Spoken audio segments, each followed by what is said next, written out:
Oh, but like the chemtrails are these trails Yeah. don't disappear and the other ones disappear. That's proper exhaustion. That stuff isn't. I was like, okay, okay, I can see it. But have you ever thought like they use that for like certain things that they put in there for good, not evil? And they're like, why would they put anything in it? There's people who like test the stuff before they spray it, and apparently it's like poisonous. And I'm like, probably concentrated, but like most things, if it's too concentrated, it's poisonous for you. I don't understand. Poison is not just the object, but the dosage. Yeah. That is for everything in life. You If could you eat drink too much water, you die. If you eat too much broccoli, you get cancer. Yes. Is that a statement to me?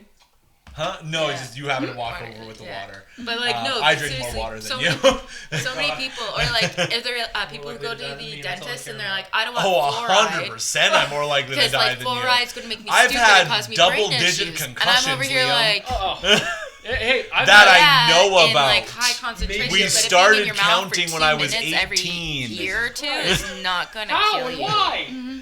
I lived in Prevents rural Saskatchewan, teeth- was a like fan your of teeth from decaying. wrestling, Yeah. was We're like, in "There's high school fluoride football in and your high drinking school water." I'd be like, wrestling. yeah. That's And true. I was most just in people high who school can't afford football. dental Yeah. And I was a care coward. Have it to thank for not having their times. teeth right Also, on I their like fucking face. to in such a show low off dosage. whenever a kid said that they were I would tough, rather have water that were full like of an idiot fluoride kid, than like dysentery. The Let's asshole go. Let's ones. find out. And I would headbutt lockers and put dents in them and go, I "Do you wanna headbutted. try?" I headbutted books. Yeah, and I said, "Do you want to try that?" And they go, "No." No. And that would immediately shut them up. Yeah. But I think because of that is also one of the reasons that I've had double-digit concussions that I've known about since I was 18. That's fair. You've had double digit concussions. Oh, yeah. I was not paying Yeah. attention. I was talking Yeah. about dysentery. Yeah. Man, Okay. dysentery is one of my favorite parts of or the Trail to Oregon, the musical by Starkid. Their song about dysentery was so good. You have your I've never heard of it. card, by the way. Yeah, I tucked it in somewhere. Wonderful. Just want to make sure. The flash card, right? Yeah. Exactly. Yeah, I tucked it in somewhere. Well, I tucked it in there, bud. Don't you worry. Oh, don't even worry about it. Don't even worry about Oh, it, bud. bud, she got the card I fucking there, got bud. you there, bud. gonna Don't know even fucking everyone worry from- about it. from- Dinder. Everyone from Dinder. Beverly to fucking Price. And everyone in between. Everybody in between. I almost fucking went Scottish there for a second, and that is not Scottish at all. No. I don't even fucking know There what we go. that was. For a second, it was like, it like went into like British. Yeah, And then it kind of like tried to slide towards Scotland and Ireland, but didn't quite make it there. Yeah, and then it just went into some ether. Yeah. Northumberland Northumberland, maybe. is Northumberland. Okay. Maybe, darling. Yeah, baby, Oh, yeah. okay. That's Austin You Powers, frickin' baby. bragger. You frickin' bragger. Shagalicious, baby. Yeah, I baby. fucking Don't love make you Austin horny, Powers, baby. I'll make you randy. It's still. Oh, and then it's just like, do you want to smoke in a pancake? Fucking love Austin Powers, all of them. There's the smoking a pancake, and he like goes off on it, but that was like one of my good childhood One of my memories. favorite parts from the Austin Powers movie is when Austin goes to meet Foxy Cleopatra. And Yeah. Nathan Lane is sitting between them, and he's just mouthing whatever Beyonce is saying, but he's like acting like so effeminate towards it, and like him and Austin like look like they're hitting on each other. And I was like, man, Nathan Lane is so good, even when he doesn't have a single verbal line. He's just mouthing what Beyonce is saying, and that's all he has to do. Have you seen the Birdcage? I haven't yet. I want to. It's on my list because I love Nathan Lane ever since I heard him say Hakuna Matata. I always thought that was Billy Crystal. Yeah, What a and wonderful I love Robin Williams. Yeah. Who So doesn't? That is one of the R.I.P. funniest comedies I've ever seen, and especially in recent, like personally, the fact that that movie came out when it did. I've never seen La Cage aux Falls, Yeah. but the fact that that movie came out when it did, I was like, this movie is relevant to today. It's so fucking funny, and it's funny in a way that I think is just perfect for today. Like one of the funniest bits that happens in the opening moment with Gene Hackman's character. He plays a Republican who's literally fighting on the subject of decency, Yeah. and he's watching television on watching his partner slam like gay people and people who are like the sin of being gay. And what happens in the very first scene that you see these characters is they get a phone call. It's like, yeah, he's dead. What? And he was dead when he went to go see a 16-year-old black woman who was a prostitute. And it goes, oh, interesting. Now the Republican white guy for fighting for decency. And the two, I think he's just fighting like, do you know how bad this looks? He was with a black hussy. And it's just like, it's so funny because he's just rude and awful and it's great. And then the son of Robin Williams' character is very adamant and just being like, can you just not be like this? Mm-hmm. And it's so accurate to the real harm that happens for people like that. It's not, they live in secret not because, who gives a shit about bigots, it's because their family asks them to change for literally another woman so that they can be able to embrace their own love. Yeah. It's so fucking good. And I'm like, man, why didn't I watch this when it was in my collection for 3 years? Yeah. 3 years. Yeah. No, I always like, there's something for me personally when it's like comedies that can take very like serious subjects. Yeah.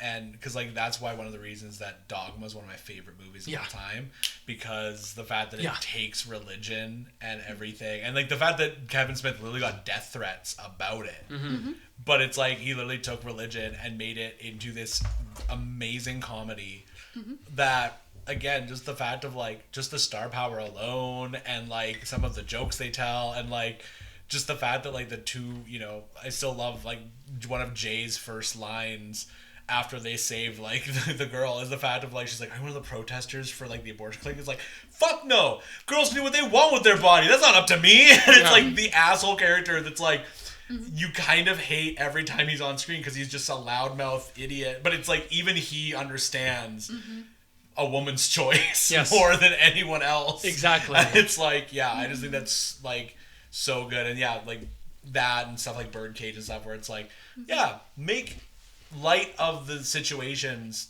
because they are serious and we want to talk about them, but sometimes you need the levity to be able to talk about them. There's I mean, it's funny because like Dogma is a movie I love and Chasing Amy is a movie I hate, and I really think that a really interesting thing about it, because people say, oh, it was a film of its time when they talk about Chasing Amy. I'm like, yeah, but I love Dogma. And yeah, that's still also a movie of its time. I'm certain that it is. Like, the poop monster is like... Kevin Smith wouldn't make that now. But there is still a moment where I can look at it and say... But look at what... When you're saying it's of its time.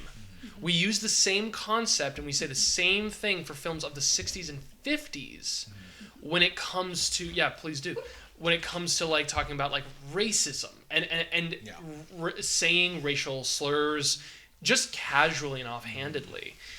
And what bothers me, I think, with like Chasing Amy, for instance, unlike with Dogma, is the concept of like Kevin Smith's, like the movie was a thing of like, wait, this is like talking about like the straight white man and like the complexities of his own sexual repression and all these things. And I'm like, sure.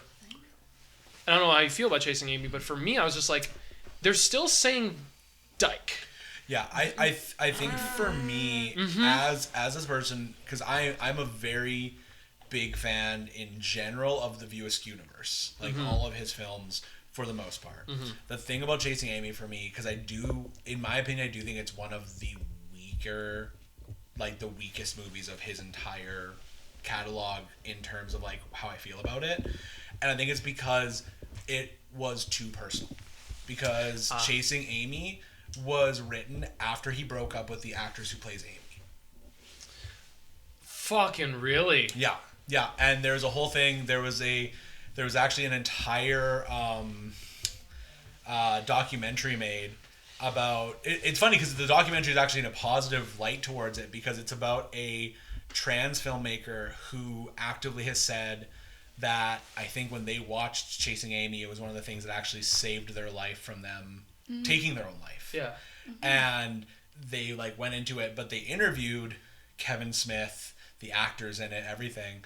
And I think it's a quote from it where the actress herself literally is like, I think that it was basically meant to be a project to get catharsis, except for the fact that I didn't get catharsis from it. Yeah. And it's a thing of she's like I think she actively said, like, I think he got catharsis, but I didn't. Yeah. And I think that's the thing where it's like, I understand, like, directors and filmmakers putting themselves into their work. Right. But I think when it becomes that personal, yeah, and it's like that level, and like I don't know like all the details, like I don't know if she was also like bisexual or like what the situation was there, but knowing that this was basically his way of being like, I need to get over my breakup by doing this movie and casting the woman that I broke up with as her stand-in for the film.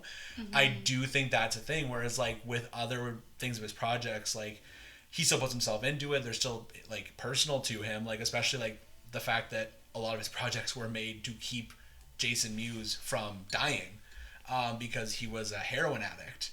And it was literally like Kevin Smith kept giving him work to keep him busy. He at one point was living with Kevin and his now wife, like Kevin's wife, and like doing all this stuff to try to, and it saved Jason's life because he kept having to do stuff. And like I think that he took him to rehab and all this stuff, and that's why they're best friends in the movies, because they are genuinely best friends. And I'm like, that's fine, that's cool having your best friend there and that. But I think when it comes he's Jay.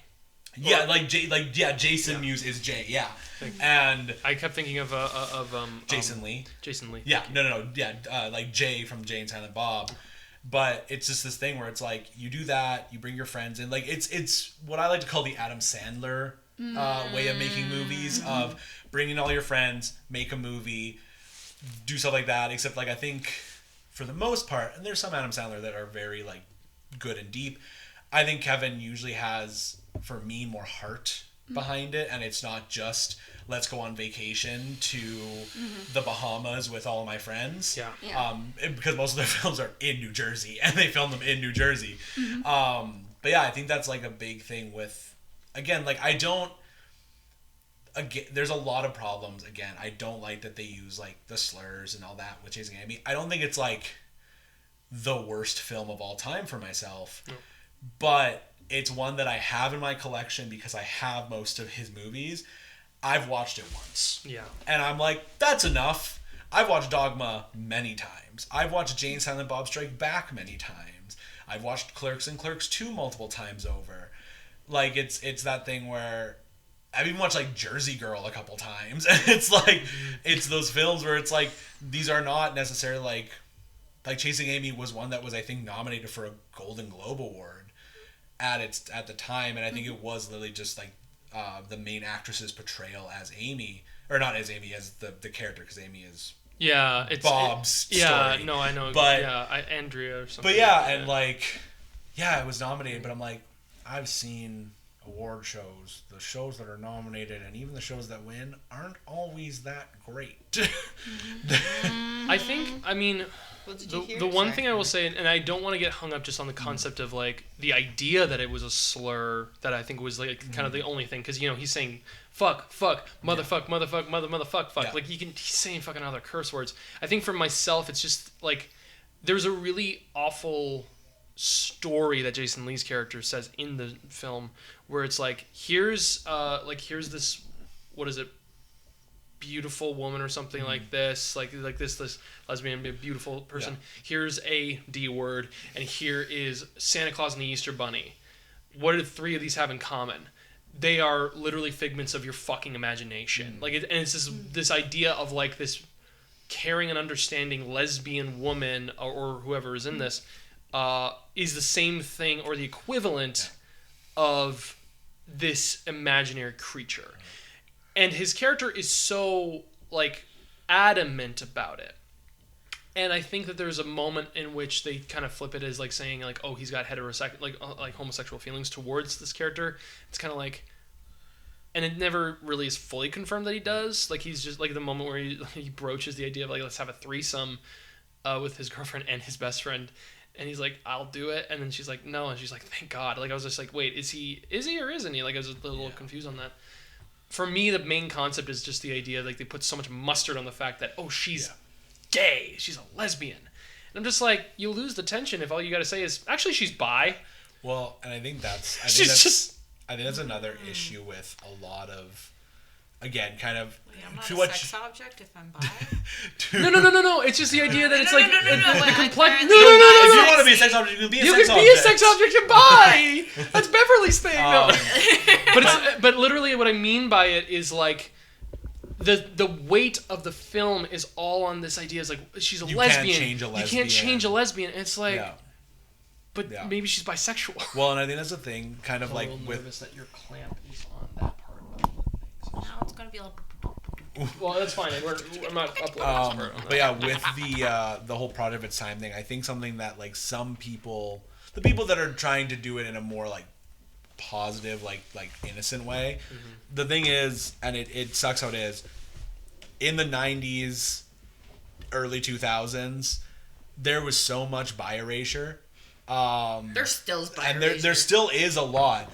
But at least now they will acknowledge that bisexuality is a thing and not a phase. Yeah. Not a situation like... Because, for an example, with my partner being pansexual, she always said that, she hated it because her former roommate used to watch, I think it was The L Word, and was it was a great show for her former roommate, who at the time was a lesbian. But Baja saw a bit and was like, this show is awful towards bi people. Anyone who is at all, it's the classic, even in that thing, just how a lot of heterosexual people say it, even the lesbians and gay people were in those shows, just make a choice kind of a thing. Yeah. And so it's that I can kind of understand, because I think it was a thing where media was just straight up not showing any level of bisexuality, pansexuality, anything like that. It doesn't make it right. It still is again, that whole thing with Jason Lee's character, it's still a shitty thing in the movie, and again, not a great movie in our opinions.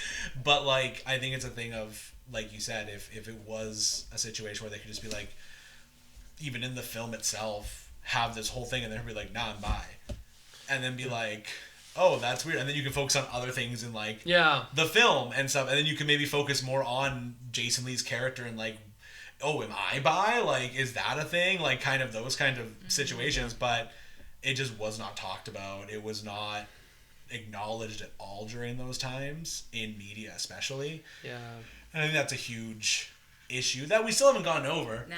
But it's gotten a little bit better in certain circles and places, but it's still a huge issue. I mean, the fact that a lot of people continue to say Freddie Mercury was gay when he was a bisexual man. But it's Elton John. Yeah, it's easier to just label as gay and just say no, they like men, and not talk about the other side of it.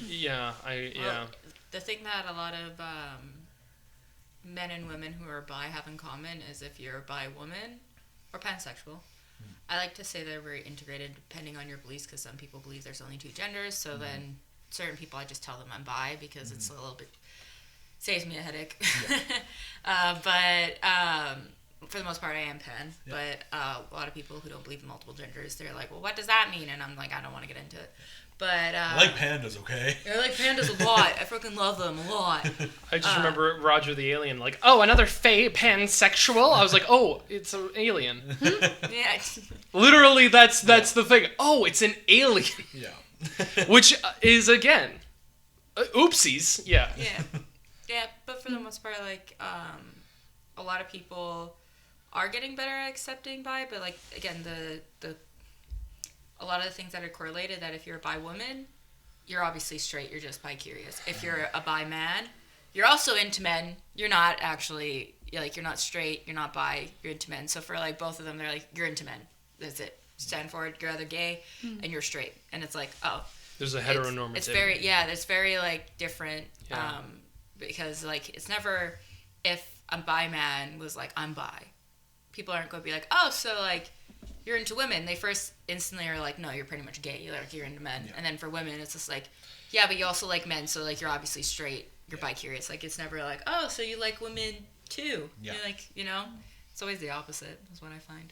Yeah. But the funny thing is I've just predominantly always been with women.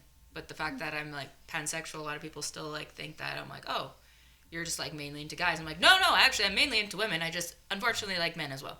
So yeah. That is unfortunate. Yeah, it is very unfortunate. I'm sorry. And thank you. There's some men that I was like, some days I'm like, nah, I gotta be lesbian, and then I look at men, I'm like, fuck. Yeah. You actually, I kind of am attracted to.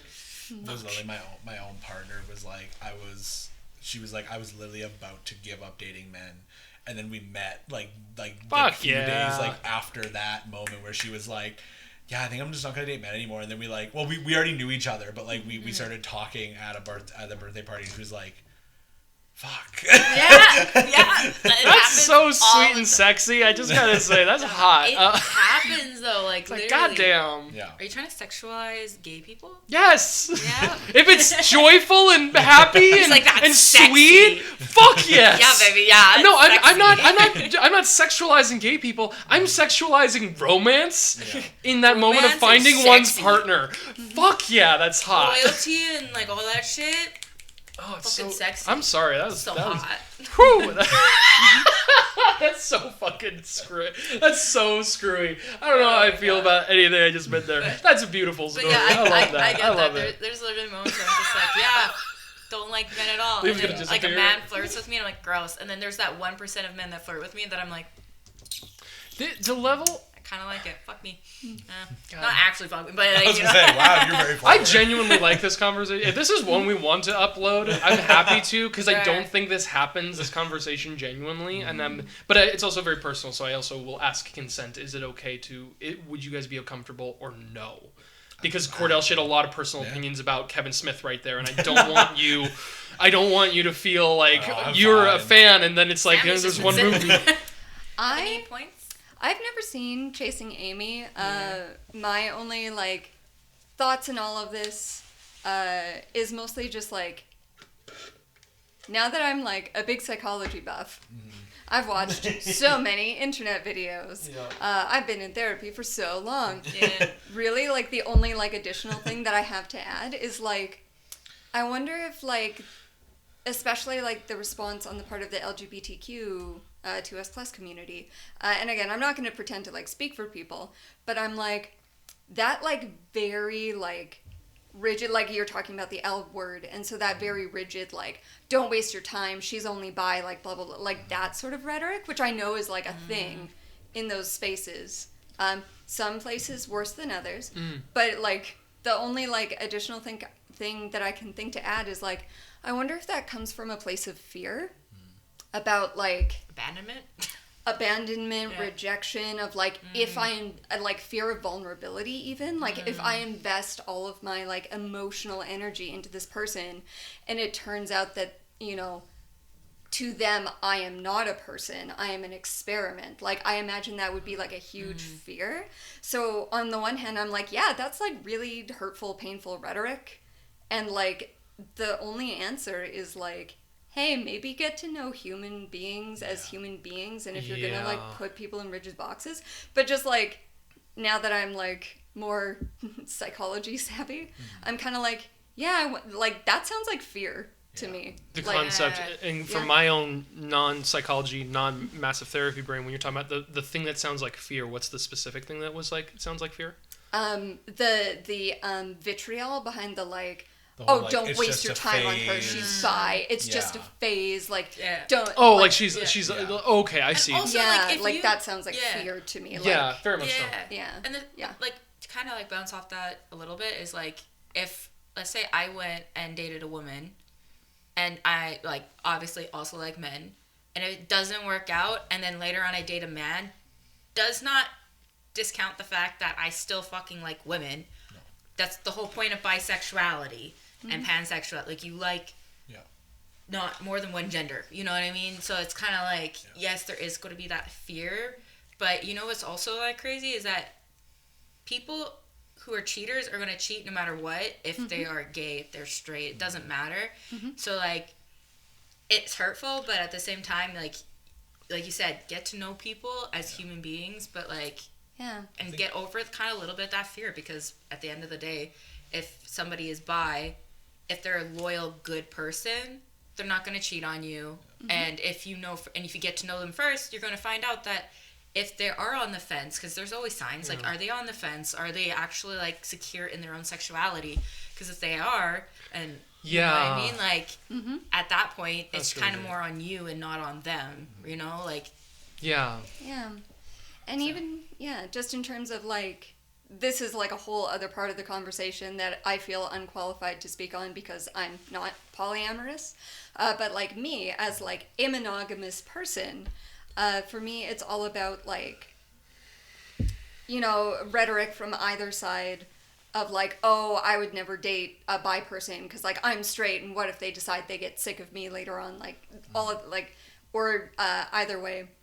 For me, it's kind of like, you realize that when you are monogamous with a person, like, it doesn't matter. Like, when, like, even, like, let's take a heterosexual couple, when they're getting married, if they're choosing to be monogamous and that's both, like, what they both want, there's still, like, a little bit of mourning that has to happen because it's like, when you choose one person, you are saying no to every other person that you might ever possibly be attracted to. So I think that just builds on your point that it's about, like, getting to know individual people. It's about building something together. And, like, at the end of the day, even if you're a person who, like, for example, is like, I'm 100% heterosexual, I've never been attracted to anyone of the same gender as me, and, like, da-da-da-da-da-da-da, it could be, like, if we're doing Kinsey scale, which, like, everything is a spectrum. Yeah. If we're doing Kinsey scale, you could be like, I'm 100% heterosexual. I've never been attracted to anyone of the same gender except this one person one time, right? And so it's like, can anyone ever truly say, like, I am 100% this or 100% that? And just, like, these very rigid sort of, like, rules and boundaries set up, like, safety for these, like, social structures that we have of, like, even within realms of, like, otherness, not, like, just in terms of, like, intersectionality and otherness, like, there need to sort of be boundaries and guides and rules within, like, subgroups and subcultures. I don't know if that's the correct terminology, but it's like, at the end of the day, like, we are all human beings interacting with other human beings. I think it's within more of, like, a community thing, because it's not like the idea of, like, a like, any kind of, like, breakdown of that. I think that I would normally equate that to, like, the idea of, like, when I think of a subculture, I usually think of, like, alternative music bands or, like, groups. Fashion. Fashion I stuff. couldn't think of a good word. No, That's, it's like, and that's good because I'm there to help you out because I'm Yeah. like, the more I think about it, it's more of, like, people that are within those clear communities. Yes. Yeah, there's a lot. Fuck, that's really good. Yeah, That's really good. I think the number one most important thing with any relationship is communication And trust. and being able to communicate and trust your partner, and if you are feeling a certain way, being able to bring that up and talk about it, because there is the situation of, like, because like, fully honest, like, my own belief, I don't believe that anyone is 100% anything. I think there's always a chance. I think, like you said, spectrum. I think as humans, we are very fluid beings, and it could be a situation of, even though I identify as heterosexual, down the line, it could be a situation of, like you said, this one person that I'm attracted to.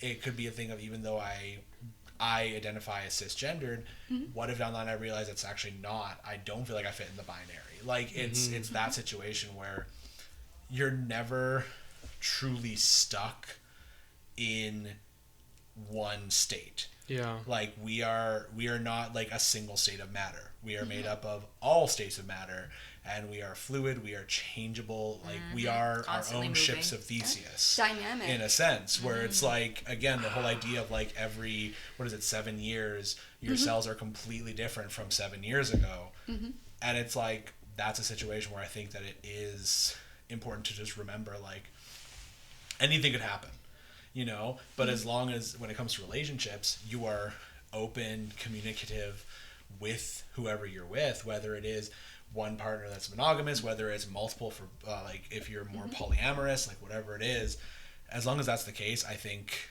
that's what a successful relationship, however you view it, and not just romantic, like, I think friendships too are that way too, like, just, I mean, even what you were saying, like, at the start with like just being like able to share like if you're feeling tension in like the games, or if something happens with your friend and you're feeling weird about it, being able to communicate that and talk to them. If it's like, in a sense, like if it's a worthwhile good relationship, whether it's friendship, relationship, like romantic, family, whatever it is, the other person will want to work with you and communicate with you to get over whatever that thing is, or to discuss it and let it be explored, like whatever the case.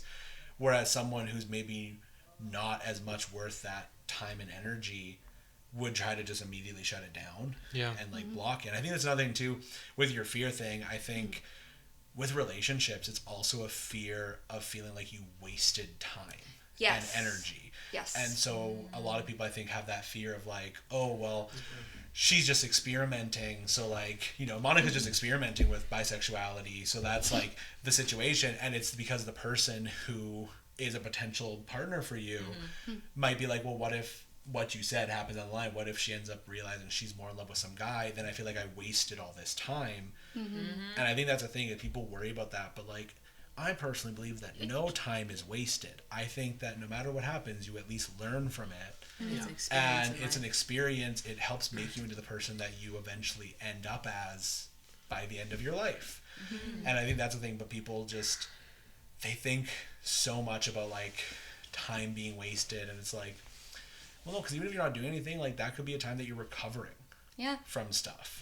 You know, and I think that's a huge part where it's like you said, the fear is what really, and just in general as humans, I think brings us to do things that we wouldn't normally do, or that we don't, or other people do stuff that we don't agree with, because it's just a fear of something.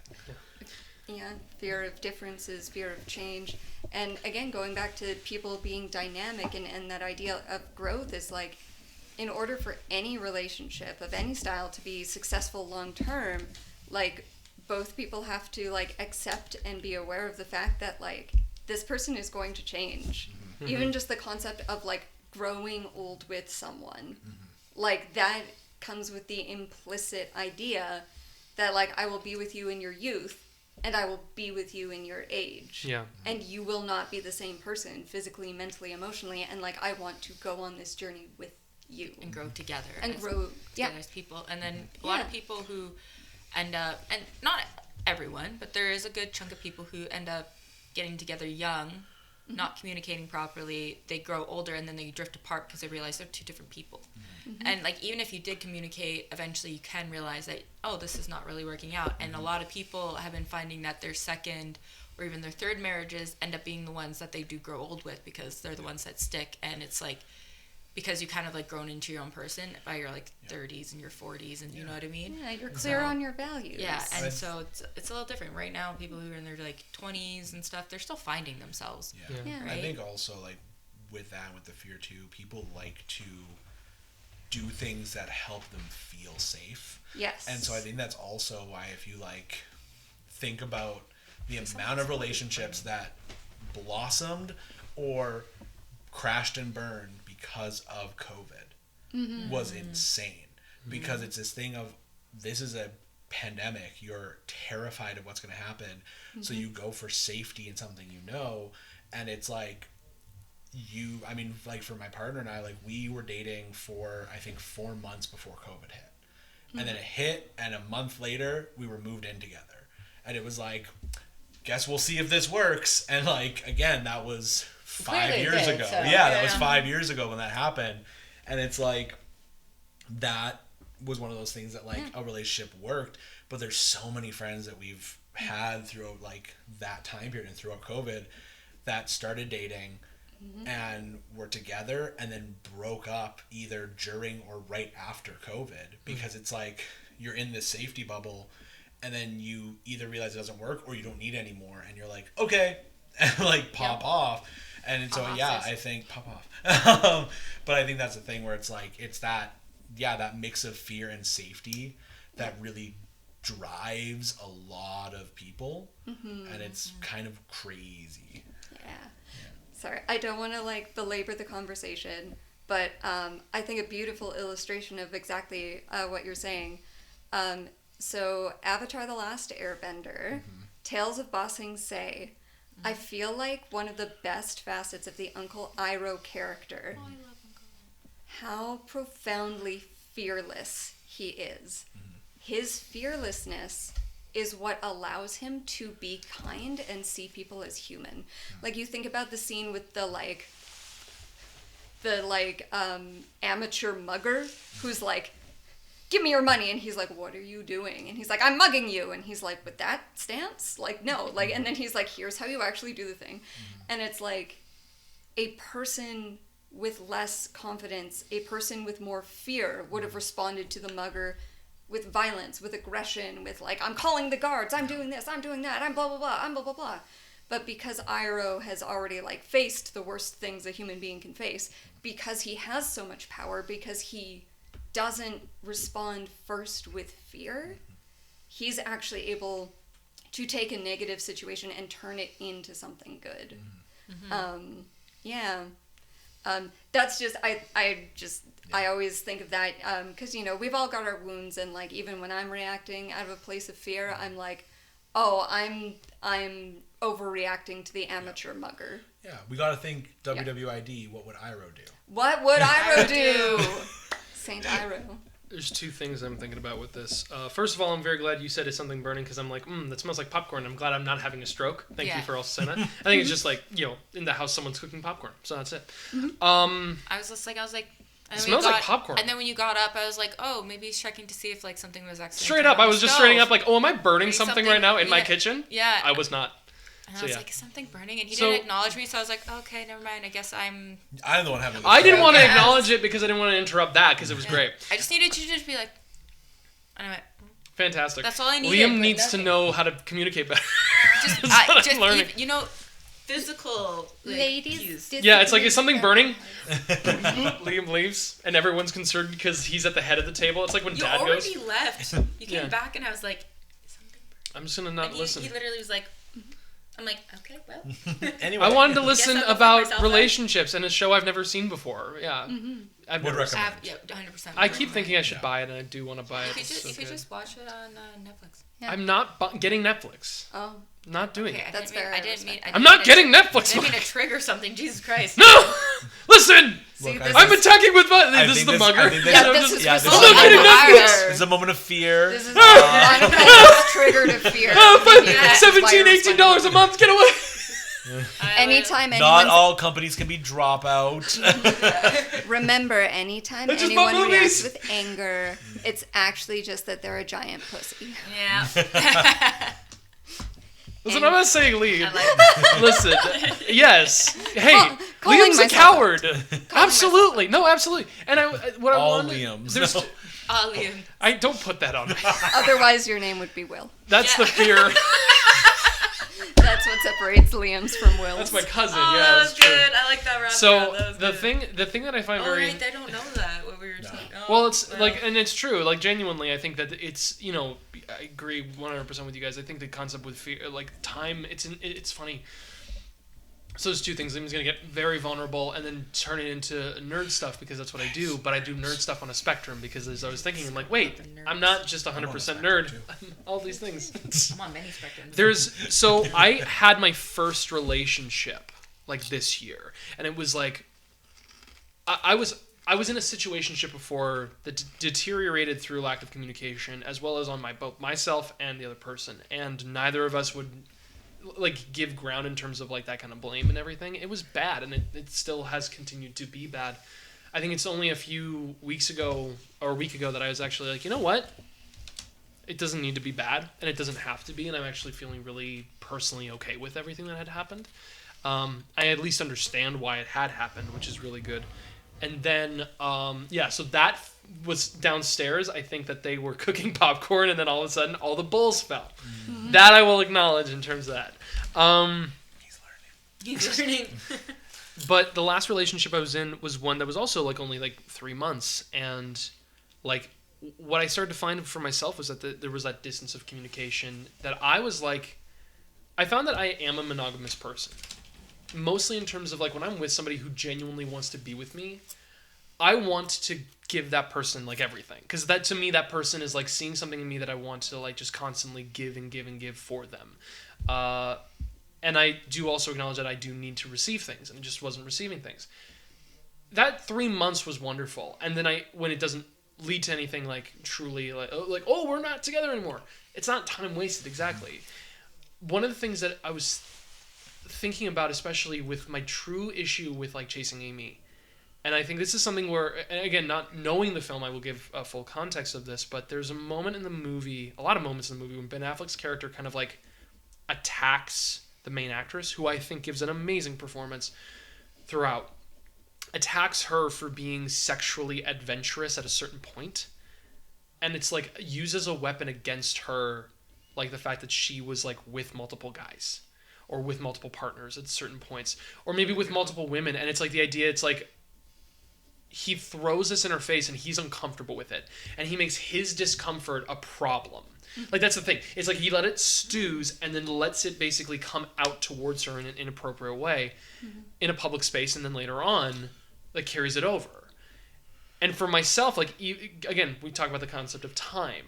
Even in the idea of, like, given the time of which it was released, having, like, bringing up your partner's sexual history and making it your problem and making them feel guilty for something that you were literally not a part of, because it's like the idea of like saying, well, I wasn't a part of this, so therefore I feel ashamed or I feel hurt.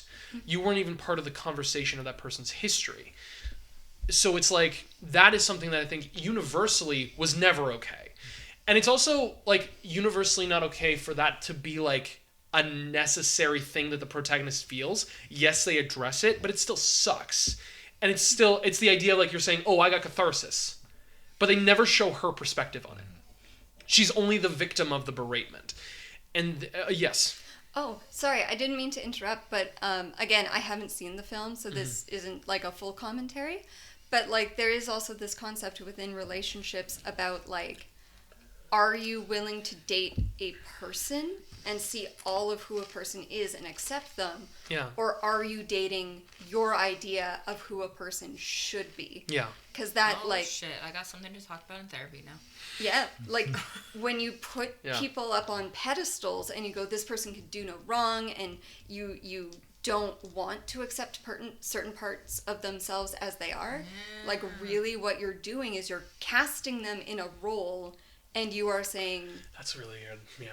Yeah, you are saying, like, I need you to be this for me, and now I'm mad at you because you turned out to not be what I wanted from you. So I think that might be the ick. Yeah, there's a part where you can say to someone, I'm a little bit disillusioned or disheartened or think that this is surprising that you would behave this way. Yeah. Like, you can say that there is a disappointment you have in someone's character, behavior, or something, but that doesn't then mean for you to say, I no longer like you because my vision of what you were. Like, I hate the fact that people look at me and say, you're a mysterious, dark individual and I don't know anything about you.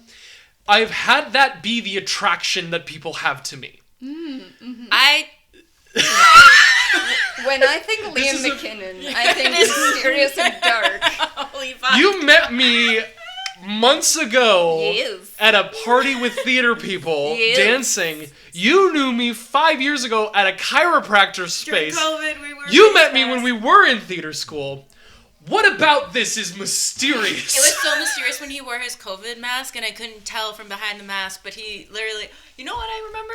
The second time we've ever met, I was wearing my scrubs, and I had a headband that matched, and you complimented it. Yes, of course. Yeah, because he noticed that shit. He's like, Because I saw that you matched your headband to your scrubs, and I went, this guy is motherfucking nice. Do you want to know why I do that? My mom trained me. The mystery is eluded. My mom has pink hair, and when I didn't comment on it, she's like, so you didn't notice. It's like, I will now comment on the nice things that women have, and men, when there is something they have put work into and they're proud of. Nobody else said anything, and you were one of the last appointments of the day, and he's like, I really like how your headband matches your scrubs. It's like, I see what you did. I was like, I put so much effort into I kind of that. understand that, except for my side of it is I like to give the compliments to women in a completely platonic way, because a lot of women don't get that. And so being able to say, Like straight just up, happy. but like I will have where it's like, and like and obviously very platonic there too. But Like, it's in a sense of platonic way. no, I'm just like a the idea was out for Prowl. I like your scrubs and hairband. But yeah, but no, straight up, like it's a thing where like I like at my work I will like mention to coworkers and be like, oh hey, like I like the haircut you got. I think that your makeup looks really nice today, like stuff like that. Just because I'm like.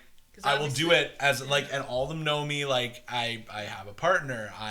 Like she is the only person I feel that way about, and I will say it because I'm like, it sucks because especially in any sort of retail setting or like food service setting, the majority of times that women get complimented at their workplace is because the person complimenting them, if it's of the Wanted opposite something sex, from them, is normally someone trying to hit on them. Can I say one thing on that though? That's As a actually person accurate. who like is both attracted to women, who has made comments towards make comments like towards that, when later developed either feelings or it just simply was either in that platonic space, and also with men who it's just like, hey, I think that one of the things that's important is the idea of like where is it coming from, like. It's the idea that you're not negging somebody. You're not trying to like make a comment on somebody. For myself, it's just simply the very neutral observation of we are human beings who want to look good and we put work into ourselves to feel beautiful and loved. And we want to feel that. I even made a comment towards somebody. I'm like, hey, did you have a cupping session? Because I noticed like there were the same cupping bruises because I'm like, I had the same thing. I think that there is something very important just in the like just the I think that's the true neutrality of just being able to say to somebody, hey, I like your nails, I like your hair, because I do it in the service industry, and people might think he's trying to get a tip. Yeah. No, I'm not. No. I'm doing, like, my work is one where it's like, yes, compliments are nice, but I'm nice inherently. Yeah. Like, I that, think that's a big thing of, I think, like, genuinely, because, like, I make more of an effort towards the women in my workplace, but I'll still compliment like the men too. Like my one friend Bailey, like I'll be like, hey, Cornell is so gay of you. Fucking So like weird. community, Like, like Monica, 3-point shot. Cancel. But yeah, no, like my Definitely like canceled all of a sudden. if like I notice like, you know, again, like a nice haircut or like my one friend Bailey, like he wears a lot of like nice like cardigans and stuff. And it will be a thing because I think also that's the thing, like you said, like I think just the idea of just genuine, like basically what you said, like neutral compliments of just like, hey, that's nice. Yeah. Hey, that looks really good. Like that, just whatever. I think like in general, like yeah, I think just overall it's a thing where like a lot of people will do it with something in mind. Like you said, like it's something to gain almost. yeah, like it's like whatever. where it comes from, where it's like people are like, oh, if I say this, I'll be on their good side today, or I might, you know, they might think of me and like I can hit on them, like whatever it is. And it's like sometimes it's just like I think that there does just need to be more just compliments because hey, you know, even today, This is such a Canadian conversation. All of a sudden, we're just like, you 100%. should fucking. So like, Yeah, but we're I think- gonna go to Elysium in a couple minutes, and or maybe in an hour, and it's gonna be scary. But- We're just gonna have a nice time. Yeah, but like I think like it's like even earlier today when I was just like, We need yeah, this. like your My Chemical Romance shirt. And I was like, And it's thanks. like, yeah, it's just like, because I like My Chemical And Romance, and it's a conversation. good, yeah, and it's a good shirt. And it was nice. like, anyway, back to the other conversation. Can I say- I was like, Can I say, appreciate as a heterosexual white male, I've observed. disclaimer every time Fuck he me. talks. He said this like what 5 times already. I love it. Sorry. It's going to become your catchphase. I hate it. Yeah, yeah. Hashtag Let me just as a say, heterosexual as a white male. heterosexual white Before male, he makes any statements, that is actually what he has to say, or else like He's gonna have to. He's illegal. gonna have to start editing into the videos whenever Liam shows Like, up. disclaimer. Have a lower third that just says Liam McKinnon, heterosexual white male. the Dungeon Master is speaking right now as a heterosexual white male. This is his perspective on the check you made. The situation, the difference, and as being like again, more the thing I would like to say is being someone who has gone to clubs where women have not felt safe, and where my female friends who I will say specifically make it a point to say, what about safe spaces for women in different conversations? There's a very big difference between the idea that you compliment someone and you push in towards them and into them, and you compliment somebody and you just walk away. Yeah. Like it's drive-by compliment. Just the general thing of like, I'm gonna tell you this because I observed it, and I'm gonna then go on with my day, because I think it's the idea of just saying, I'm not gonna make I don't know how to say this in just a perfectly nice way without maybe someone being like, that sounds odd. But the way I can think of it is just the idea like, you are not taking up so much of my day where I'm going to now invest full focus in on you and your feelings and how this works for you, and making this like becoming a work situation. And just simply saying, as I was walking over to the drugstore to pick myself up some nail clippers, kombucha, and maybe some hairspray, I observed a woman with matted clawed nails, which is something I respect inherently, because I can't do that. I look at them and say, I love your nails. I'm going to go get my hairspray and get my nail clippers and get this out of my day.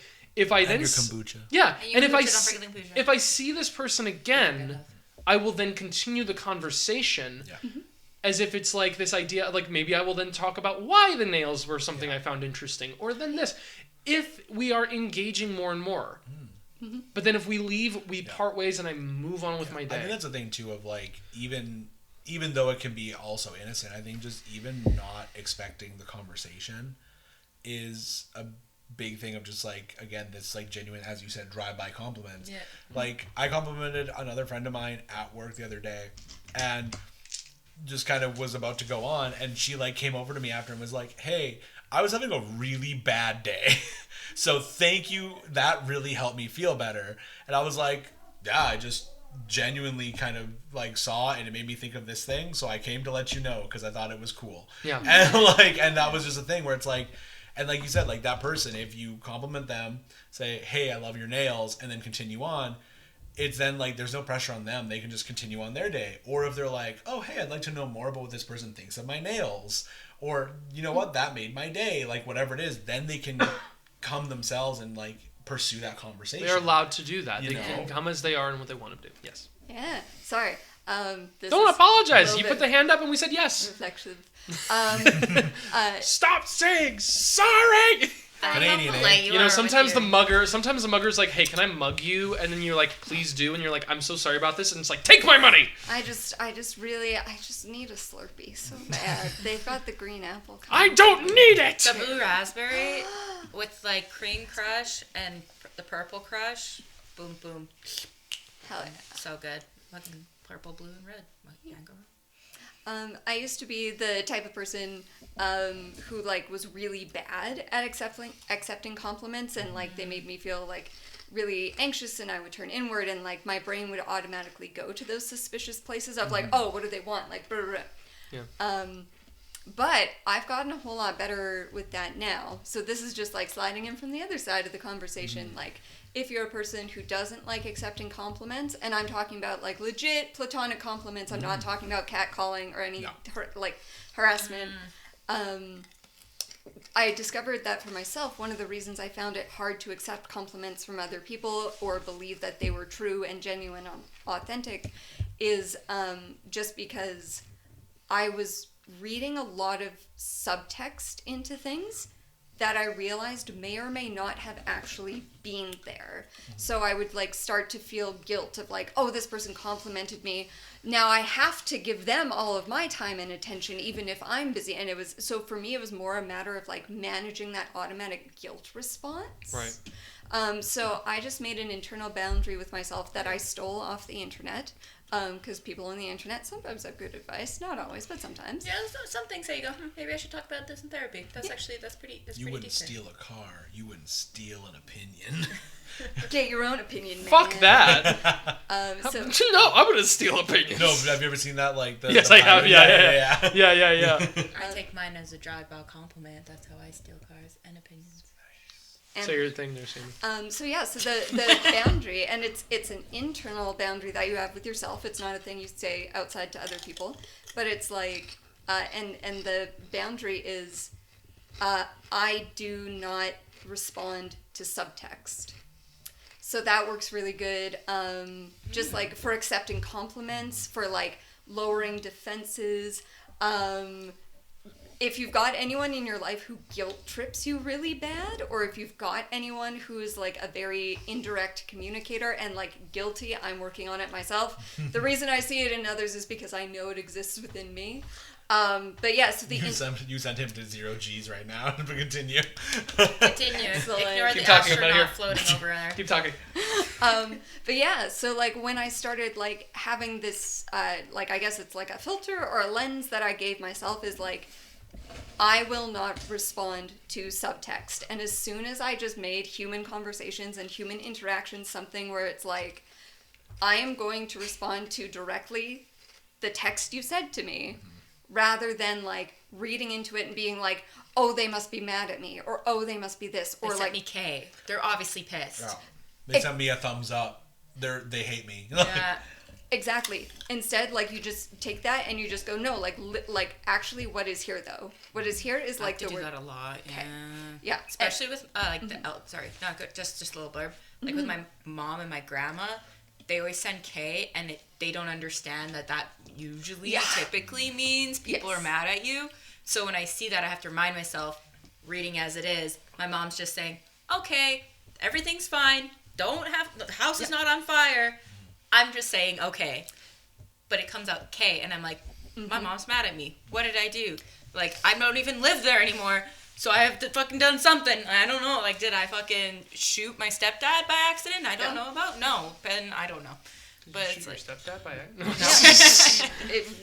with that car story, because he called you out on your eyebrows. okay, listen. that was a post conversation. People are like, wait, eyebrows? What? Oh my god. Quick Quick little side blurb. I got my eyebrows laminated, but it wasn't in the copper color. She's going to get the copper color, but it was like a light brown, which with my fair skin is brown. So you can even see they are a little darker. I'm not a natural ginger, y'all.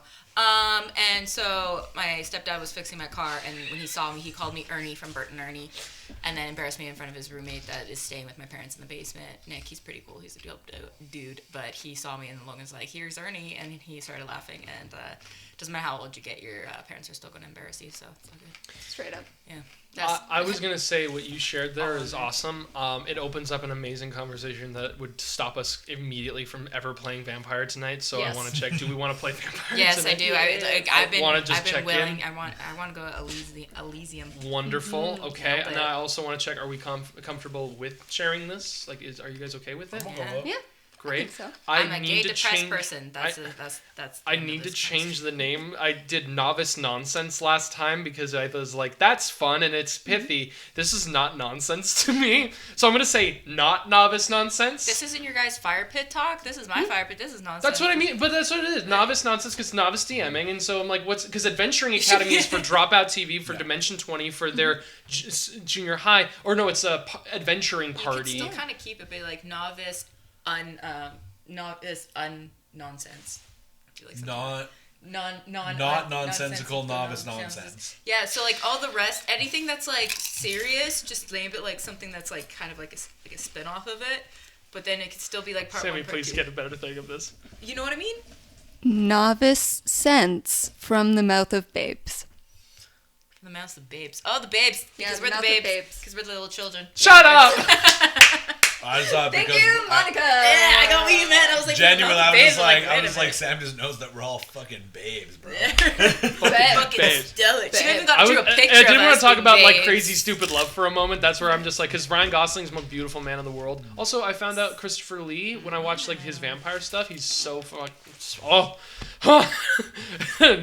so good. Oh, it's so That's so the beautiful. 1% that we were talking about. That one person He's so beautiful. gets as a straight white man Straight white man. gets his rocks off on. Funny enough, I did think. Not rocks off. I Just did think about really Christopher Lee lost in his earlier eyes when you were talking and about abs. the puncture wound thing. Yeah. I thought about the Abs. whole like the whole. never seen Ryan Wolverine Gosling stabbing. does. Oh, Ryan Where he was Gosling. like, And I heard. well, I thought you were Christopher talking Lee. about. I've Christopher seen Lee people was a die from very stabbing. beautiful I in was shape not man. paying Yeah, attention. I thought you said Brendan Lee Mulligan.